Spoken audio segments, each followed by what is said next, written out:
அன்பின் கவிப்பு சிலுவைப்பாதை. முன்னுரை. இன்றைய தேவை ஆன்மீக தாக்கம் என்பது எல்லாரிடம் குறித்த கருத்தாக நிகழ்கிறது. அந்த ஆன்மீகத்துக்கு நாட்டங்கால் குடும்பம். பல குடும்பங்கள் இணைந்து செயல்பாட்டு குழுவாக வடிவமைப்பது அன்பியங்கள் என்றால் அது மிகையன்று. அந்த அன்பியங்கள் வலுப்பெற பல வழிமுறைகளை கையாள வேண்டியுள்ளது. அதில் ஓர் அணுகுமுறை இயன்ற போதெல்லாம் சிலுவைப்பாதை கொண்டாட்டங்களில் பயனுள்ள முறையில் பங்கேற்பது. அப்படி பங்கேற்பதால் அன்பிய உறுப்பினர்களுடைய ஒத்த கருத்துகள் உருவாகும்.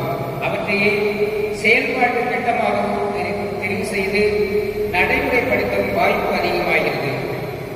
குறிப்பாக ஒன்று சேர்ந்து பழகுதல், உள்ள கிடைக்கைகளை பகிர்தல், உறவுக்கு மொழியாக விளக்கும் இறை வார்த்தைகளை வாசித்து தியானித்தல், அவை எனக்கு பணி இலக்காக தூண்டுவதை கண்டுணர்தல், அனுபவங்களை வெளிக்கொணர்தல், செயல் திட்டங்களை முன்மொழிதல், அவற்றை நடைமுறைப்படுத்தும் சாத்திய கூறுகளை ஆராய்தல், பொது வேண்டல்களை முன்வைத்தல், கூட்டு பொறுப்போடு அன்பியங்கள் வேறுந்த விளைவித்தல் போன்றவற்றை நுணுக்கமாய் ஆராய்ச்சி செயல்படும் ஆர்வத்தோடு சிலுவை பாதையில் பங்கேற்போம்.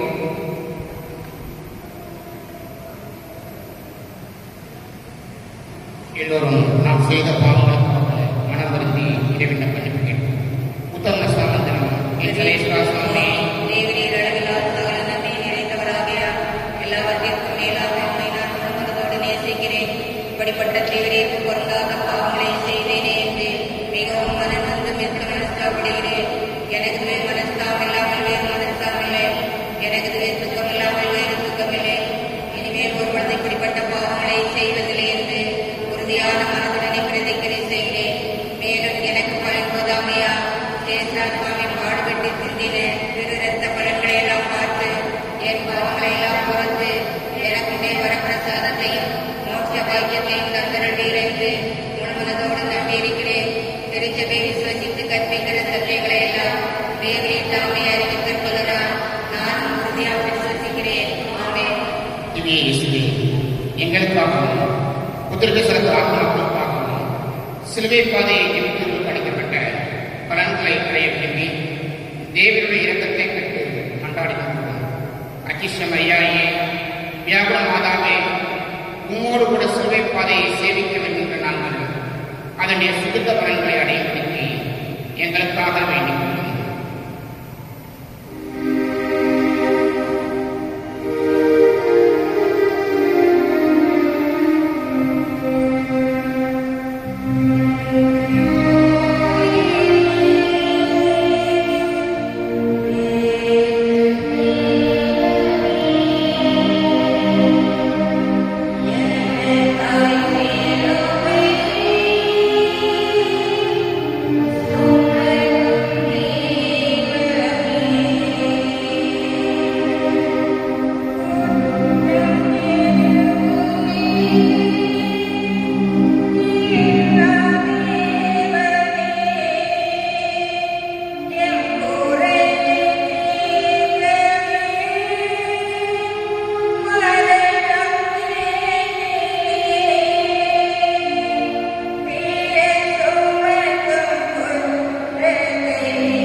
இயேசுவுக்கு சிலுவை சாவு என்ற தீர்ப்பு 5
செய்வது. சில சமயங்களில் பலவீனம் பரிசுத்தத்தை பதம் பார்க்கிறது.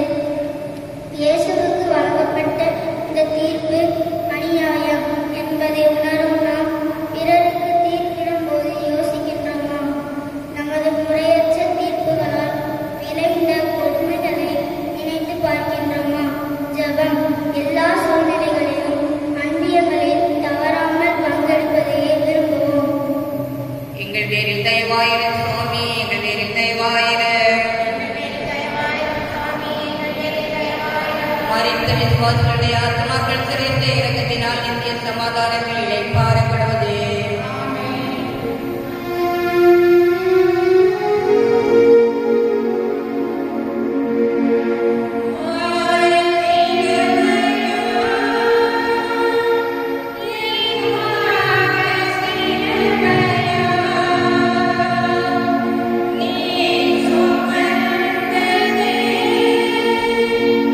Yeah.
35 வயது மதிக்கத்தக்க பெண்ணொருத்தி பள்ளிக்கு வந்து தன் மகனுக்கு பாடம் நடத்தி வரும் ஆசிரியரை தான் எடுத்து வந்த துடப்பத்தால் 2 அடிகள் அடைத்துவிட்டு சொல்ல முடியாத வார்த்தைகளால் அவரை திட்டிக் கொண்டே வந்து கொண்டிருக்கிறார்.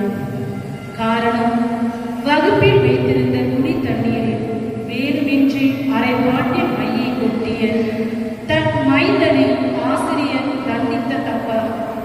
இதற்காக தான் இத்தனை ஆர்ப்பாட்டம். இதுபோல உலகில் உள்ள எத்தனையோ தாய்மார்கள் தவறு செய்த தங்கள் பிள்ளைகளை கூட யாரும் கண்டிக்கவும் தண்டிக்கவும் கூடாது என கருதும்போது தவற்றி நிழல் கூட படாமல் யாரும் தவறிவிடக் கூடாது என்பதற்காக தனி கவனம் செலுத்திய இயேசுவை சிலுவையோடு பார்த்த அன்னை மரியாவின் உள்ளம் எப்படி இருந்திருக்கும்? எனினும் தாங்கிக் கொண்டு தனது உடல் உறுப்பை தன் மகனுக்கு குறிப்பால் உணர்த்தி விடையனுப்பும் அந்த வீர வியாகுல தாயிடம் தமது மனக்குறைகளை எடுத்து வைத்தோம். அம்மா மரியே, அவனிய தாயே, நான் யாரை சந்தித்தாலும் அச்சந்திப்பு அவருக்கும் எனக்கும் நன்மை தரும் விதத்தில் அமைய உன் திருமகனிடம் வேண்டிக் கொள்ளும். உறவை அறுத்து உவகை கொள்பவர்களில் நானும் ஒருவராக ஆகாமல் என்னை பாதுகாத்து வழிநடத்துங்கள் என்று ஜெபிப்போம். ஜெபம். அன்பியங்களில் இறைவேண்டல் செய்ய கொடுக்கும் வாய்ப்பை பயன்படுத்திக் கொள்வோம். எங்கள் பேரில் தயவாயிரு சுவாமி, எங்கள் பேரில் தயவாயிரு. மரித்த விசுவாசிகளுடைய ஆத்மாக்கள் சுரைத்த இரக்கத்தினால் இந்திய சமாதானங்களை பாரப்படுவது.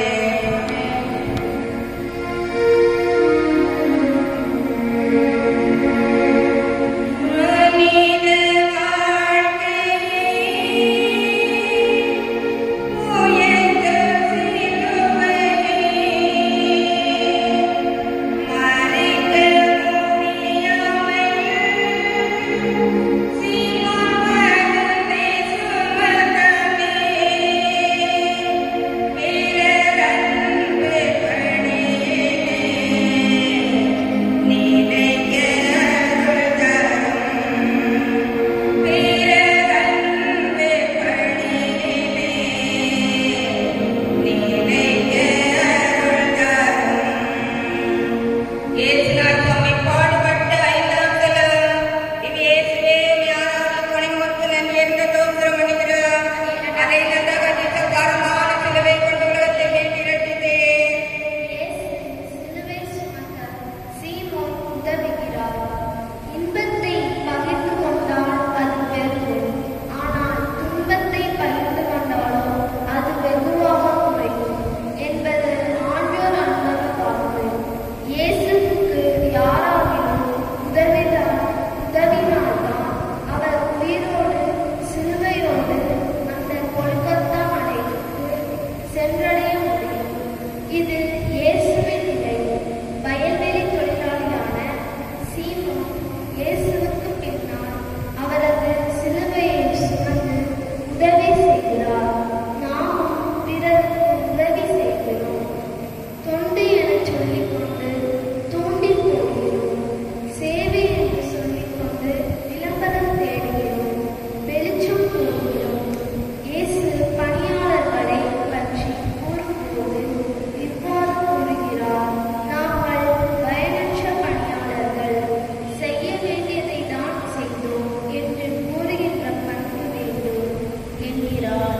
நீ செய்யும் உதவி உனது தலைமுறையை காக்கிறது என்று திருவிவிலியம் கூறுகிறது. பயன்தூக்கா செய்த உதவி நயன்தூக்கி நன்மை கடலிலும் பெரிது என்று கூறுகின்ற உலக பொதுமறைக்கேற்ப நமது உதவிகள் அமையட்டும். ஜெபம். அன்பிய பயிற்சியாளர்கள் கூட்டங்களில் பங்கெடுக்க தவற மாட்டோம். எங்கள் பேரில் தயவாயிரு சுவாமி, எங்கள் பேரில் தயவாயிரு. மரித்த விசுவாசிகளுடைய ஆத்மாக்கள் சிறைத்த இரக்கத்தினால் நித்திய சமாதானங்களை பாரப்படுவது.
கண்ணிலே கூட எண்ணாமல் ஓடிச் சென்று இயேசுவின் முகத்தை துடைக்கிறார் வெரோனிகா என்ற வீரப்பெண்.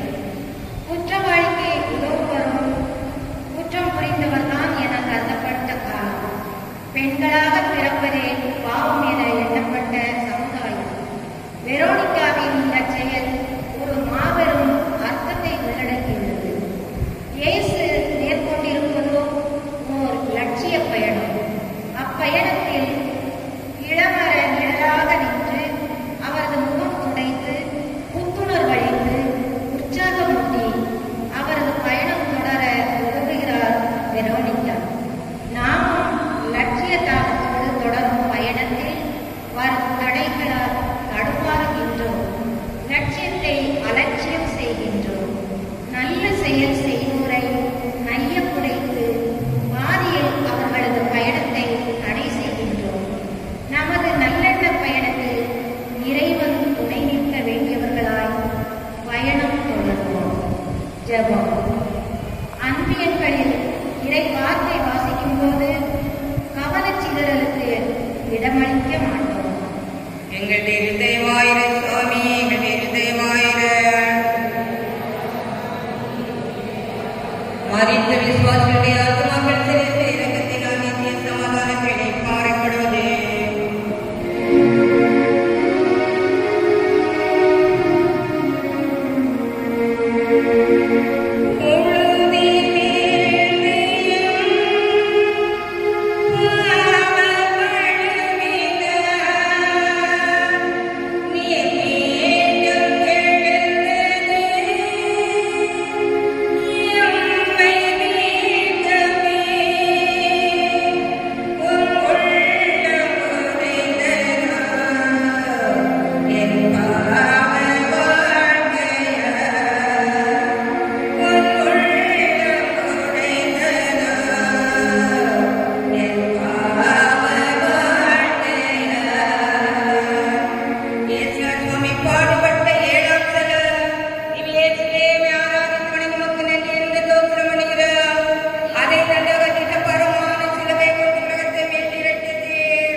இந்திய திருநாட்டின் தலைநகரான டெல்லியில் மக்கள் நெருக்கமுள்ள வீதிகள் சந்திக்கும் ஒரு இடத்தில் அறிவிப்பு சுவரொட்டியில் கீழ்கண்டவாறு எழுதப்பட்டிருந்தது. ரூபாய் 500 செலவு செய்தால் போதும் 5 லட்சத்தை மிச்சப்படுத்தலாம். அது ஸ்கேனிங் சென்டர். வயிற்றில் இருக்கும் கரு ஆணா பெண்ணா என கண்டுகொண்டு பெண்ணாயிருந்தால் அக்கருவை சிதைத்து விடலாம். அதற்காக செயல்படும் நிறுவனம் அது. இந்த அளவுக்கு இன்று பெண்களின் நிலைமை மோசமாக உள்ளது. தன்னிலே இரக்க சிந்தனை கொண்டு தன் பின்னே அழுது ஒரு பெண்களைத்தான் இயேசு தனக்காக அழ வேண்டாம், உங்களுக்காக, உங்கள் பிள்ளைகளுக்காக அழுங்கள் என்கிறார். ஏன் ஒரு பெண்ணே மற்றொரு பெண்ணுக்கு எதிரியாக இருந்ததில்லையா? வரதட்சணையாகட்டும், ஸ்டவ் வெடிப்புகளாகட்டும் அதில் பாதிக்கப்படுவதும் அதற்கு மூல காரணமாக அமைவதும் பெண்களின் பங்கு அதிகமில்லையா? களங்கம் என்றும் காப்பாற்ற முடியாது என்றும் கருச்சதில் ஒப்புக்கொண்டு காலமெல்லாம் கண்ணீர் வெடிப்பதில்லையா? இயேசு கூறும் ஆறுதல் உயிரோட்டம் அளித்து செயல்படிவம் தரும் விதத்தில் பெண்களை மதிப்போம். பெண்களும் தங்கள் நிலையை உயர்த்த விசுவாசத்தோடும் புனிதத்தோடும் முன்வர ஜெபிப்போம். ஜெபம். அன்பியங்களில் இறைவார்த்தையை பயிர்வது ஒவ்வொருவருக்கும் கடமை என்பதை உணர்வோம். எங்களுடைய விதயமாயிர சுவாமி, எங்களுடைய விதயமாயிர மறித்த விசுவாசிகளுடைய ஆத்மாக்கள் சிறைந்த இரக்கத்தினால் நித்திய சமாதானங்களை பாறைப்படுவதே.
வேள்வி பயணம் முடிவடையும்.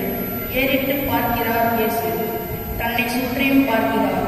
தனது அன்பு சீடர்களில் எவரேனும் அருகில் தொடர்ந்து வருகின்றனரா என்று தேடுகிறார். அவர்களை மீண்டும் பார்க்க வேண்டுமென்ற ஏக்கம். ஆனால் அவர்களில் யாரோ ஒருவர் மட்டும் சற்று தொலைவில் வருகிறார். அன்று யாரிடம் செல்லும் ஆண்டவரே என்று சொன்ன பேதுருவை கூட காணவில்லை. உம்மோடு வருவோம், உம்மோடு இறப்போம் என்று கூறிய தோமாவையும் காணவில்லை. கொஞ்சம் தனிமை உணர்வில் தடுமாறி விழுந்து விட்டார். எழ முடியவில்லை. தூக்கி நிறுத்திய வீரர்கள் இந்த முறை இயேசுவை அழிக்கவில்லை. தூக்கி நிறுத்தி மெதுவாக நடத்தி செல்கிறார்கள். இல்லை இல்லை, கடத்தி செல்கிறார்கள். துன்பத்தில் கைவிட்டு விடுவது மனித பலவீனம்.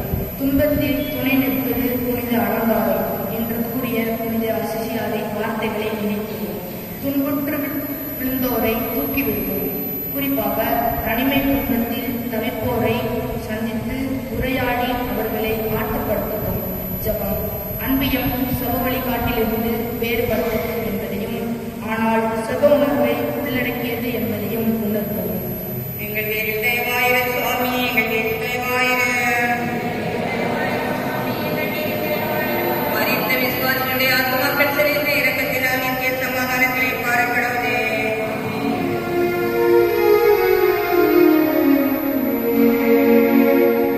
மழை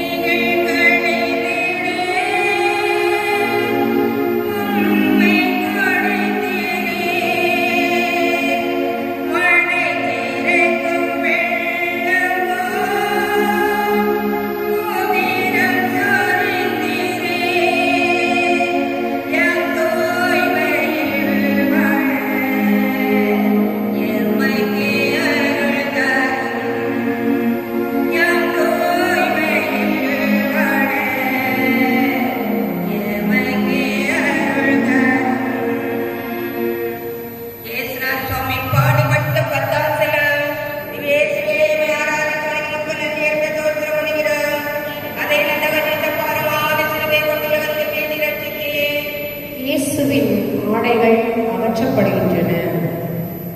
பேருந்து பயணத்தில் திடீரென்று அலுவலர் கேட்டது. எல்லோரும் திரும்பி பார்த்தனர்.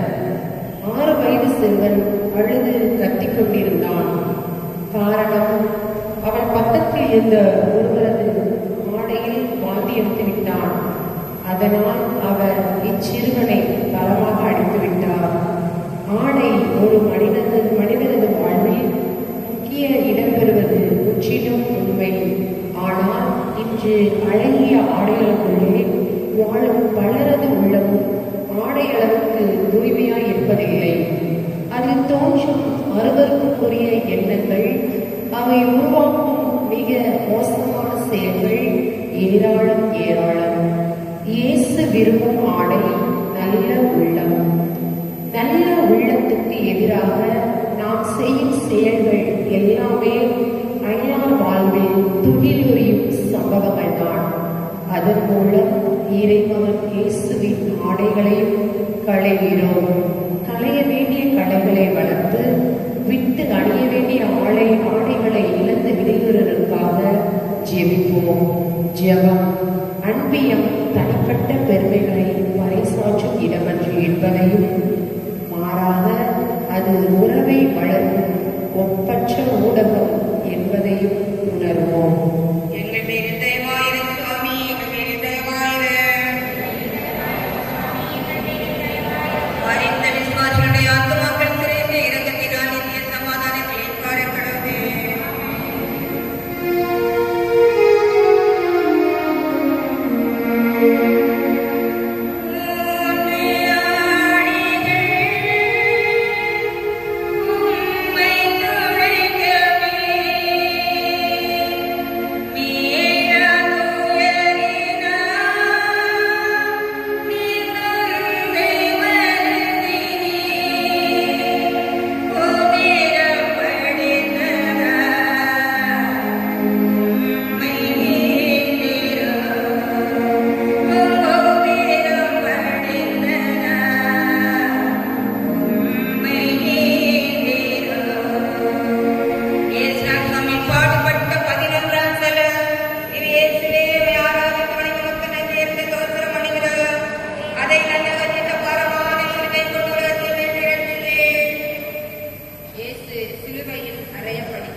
என்ற யூத தலைவர்களின் ஏளன பேச்சு ஒருபுறம், நீ இறைமகனாயிருந்தால் உன்னையும் எங்களையும் காப்பாற்று என்று கூறும் இடது பக்க கண்ணன் ஒருபுறம், ஓடியாடி உழைத்து பணியாற்ற வாய்ப்பில்லையே என்ற ஏக்கமோ இயேசுவுக்கு.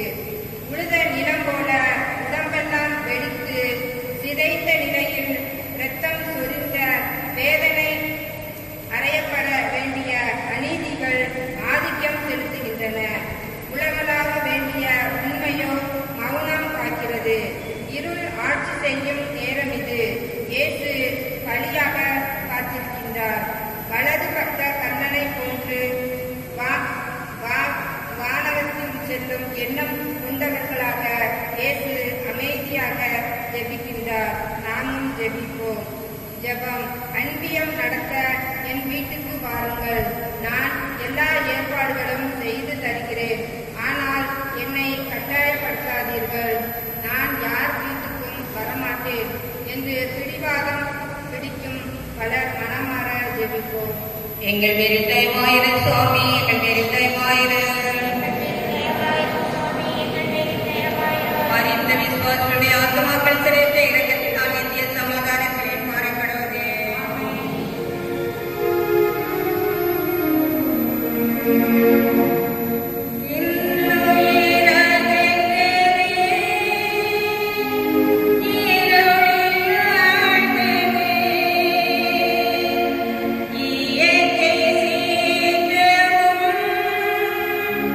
மரணம் அறிவித்ததே, உம்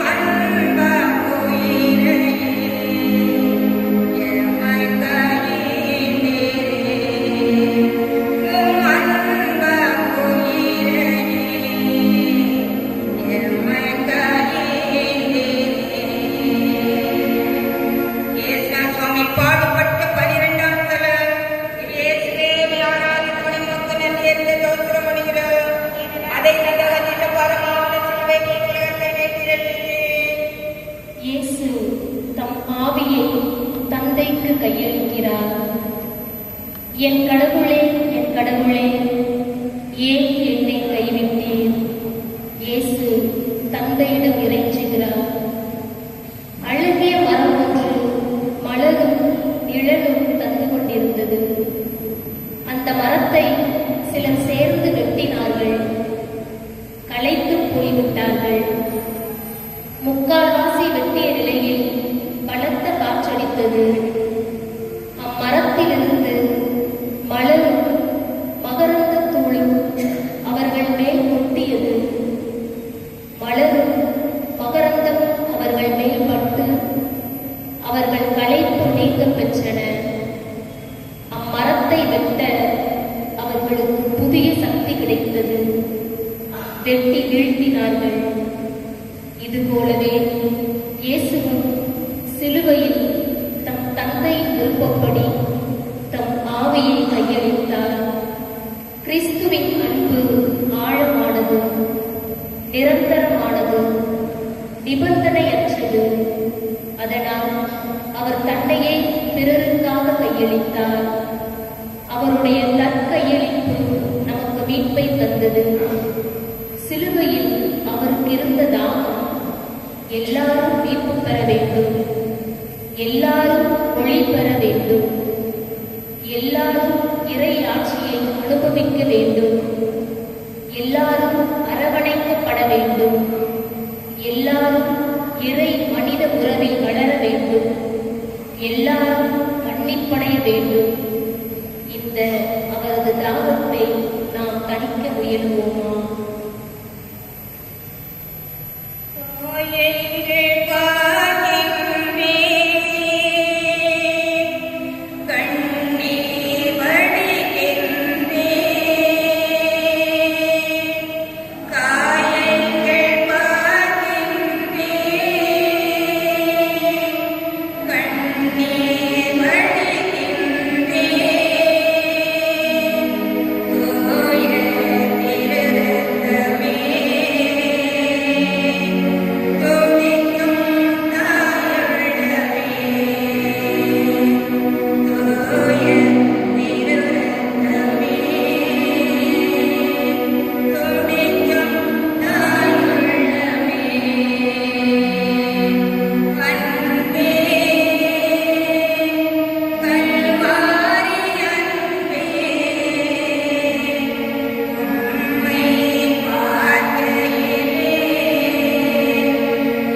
உயிரற்ற இயேசுவின் உடல் அன்னை மரியாவின் மடியில் கடத்தப்படுகிறது. தியாக சிகரம் இயேசு தம் தாயின் மடியில் அசைவின்றி கிடக்கிறார். அவருக்கு மனித உருவம் கொடுத்து அவர் பிறக்க ஏற்ற இடம் தேடி அலைந்து அவரை காக்க நிகழ்ச்சிக்கு ஓடி எப்போதும் அவர் வாழ வேண்டும் என்று விரும்பிய அந்த மரியா, அன்னை மரியா அமைதியாய் தன் அருமை மகனையே பார்த்துக் கொண்டிருக்கிறார். தனது பரிந்துரையால் கானாவூர் திருமண வீட்டாருக்கு துயர் கிடைத்த தன் மகன் இயேசு இறந்துவிட்டார். அவர் சொல்வதை செய்யுங்கள் என்று அன்னை மரியா நமக்கு அன்பு கட்டளையிடுகிறார். அவர் சொன்னது என்ன? பிறர் உங்களுக்கு என்ன செய்ய வேண்டும் என்று நீங்கள் விரும்புகிறீர்களோ அதையே நீங்களும் பிறருக்கு செய்யுங்கள் என்பதுதான்.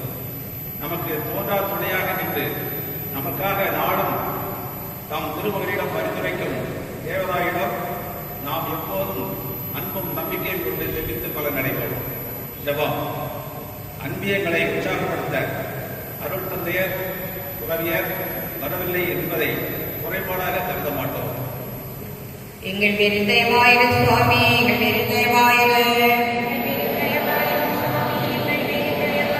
மரித்த விசுவாசிகளுடைய ஆத்துமாக்கள் சிறைந்த இரக்கத்தினால் நித்திய சமாதானம் கிடைக்கப்படுவது.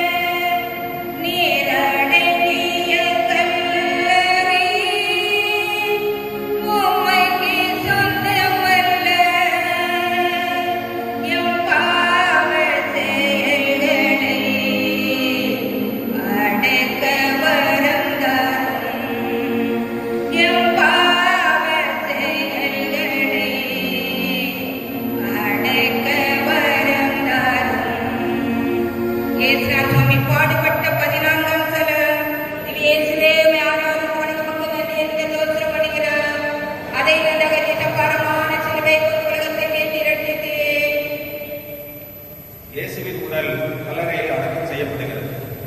நல்லவர்கள் விதைக்கப்படுவதில்லை, மாறாக அவர்கள் விதைக்கப்படுகிறார்கள். இயேசு நல்லவர் மட்டுமா? அவர் இறைமகன். அவரது வாழ்வு, போதனை, அறிவுரைகள் அனைத்தும் சாகாத்தன்மை கொண்டவை.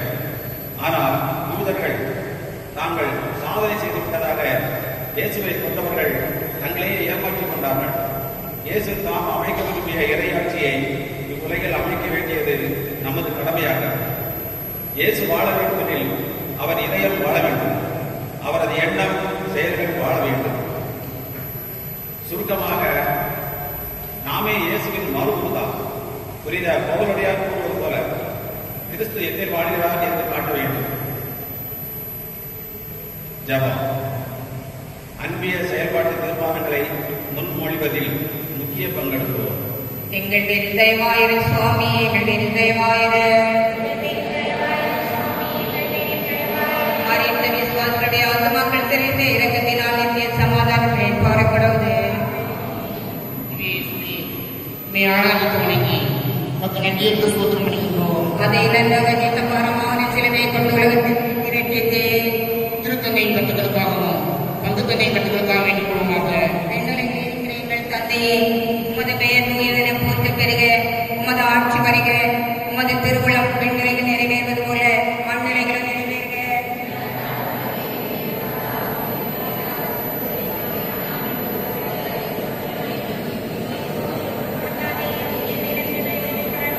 அருள் நிறைந்த மரியே வாழ்க, ஆண்டவர் உடனே பெண்களுக்குள் ஆசி பெற்றவள் நீரே, உடைய திருவயிற்றில் கனியாகி இயேசுவும் ஆசி பெற்றவரே.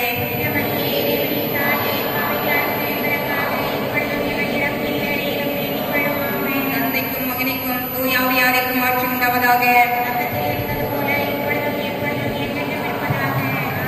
பொறுத்தருளும் கர்த்தாவே, உமது ஜனத்தின் பாவங்களை பொறுத்தருளும். என்றென்றைக்கும் எங்கள் பேரில் கோபமாயிராதைய சுவாமி, தயவாயிரும்.